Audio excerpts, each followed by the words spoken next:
দেখুন, দেশের রাজনীতির যদি গণ্ডি পেরিয়ে আন্তর্জাতিক অঙ্গনের কথা বলি, তাহলে দুটি ছড়ানো এক নাম হচ্ছেন বেগম খালেদা জিয়া। ক্ষমতার এই পুরো সময়ে বহুবার হয়েছেন তিনি বৈশ্বিক আলোচনার মধ্যমণি একজন চরিত্র। মুসলিম শাসকদের কাছে তার গ্রহণযোগ্যতাও ছিল অত্যন্ত স্পষ্ট। আপোষহীন গণতন্ত্রের চর্চা বা অদম্য সংগ্রাম তাকে দিয়েছে আন্তর্জাতিক খ্যাতিও। আরও জানছেন আমাদের সহকর্মী মিলা খন্দকার। সাধারণ গৃহবধূ থেকে একজন আপোষহীন রাজনৈতিক ব্যক্তিত্ব হয়ে ওঠা খালেদা জিয়া দ্যুতি ছড়িয়েছেন আন্তর্জাতিক অঙ্গনেও। তার ভারসাম্যপূর্ণ পররাষ্ট্রনীতি বরাবরই ছিল প্রশংসিত। তাই তো ক্ষমতার পুরো মেয়াদে বহুবার বৈশ্বিক আলোচনার মধ্যমণি ছিলেন তিনি। বাংলাদেশের রাজনীতির এই সংকট উত্তরণের অভিভাবক হিসাবে দেশে বিদেশে সকলের কাছেই কিন্তু তিনি সমাদৃত হয়েছেন। তার সরকারের যে পররাষ্ট্রনীতি অত্যন্ত দূরদৃষ্টি সম্পন্ন একটি পররাষ্ট্রনীতি ছিল। একদিকে তিনি যেমন চেয়েছেন যে একটি কারো সাথে বৈরিতা নয়, বন্ধুত্বের সম্পর্কের মধ্য দিয়ে বাংলাদেশের সার্বভৌমত্ব বিপন্ন হয় এই ধরনের কোনো কাজ না করা।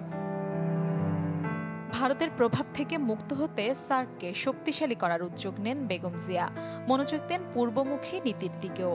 গঙ্গার পানির ন্যায্য হিস্যার দাবি উত্থাপন করেছিলেন জাতিসংঘ পর্যন্ত। তার নেতৃত্বে ১৯৯২ সালে মিয়ানমারের সাথে বাস্তবায়িত হয় রোহিঙ্গা প্রত্যাবাসন চুক্তিও। মধ্যপ্রাচ্য মুসলিম শাসকদের কাছে খালেদা জিয়ার গ্রহণযোগ্যতা ছিল স্পষ্ট।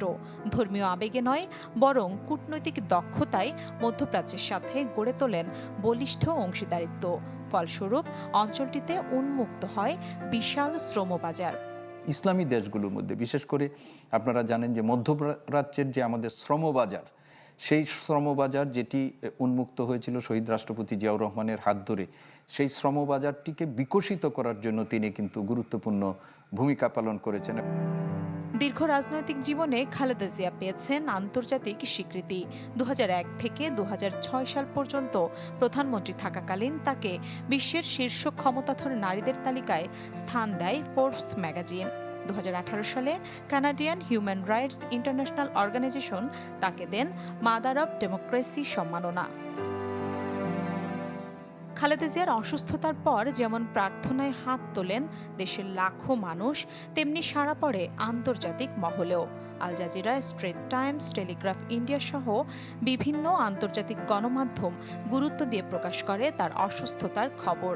সমবেদনা ও উদ্বেগ জানিয়ে বিবৃতি দেয় বিভিন্ন দেশ। মিলা খন্দকার, চ্যানেল 24।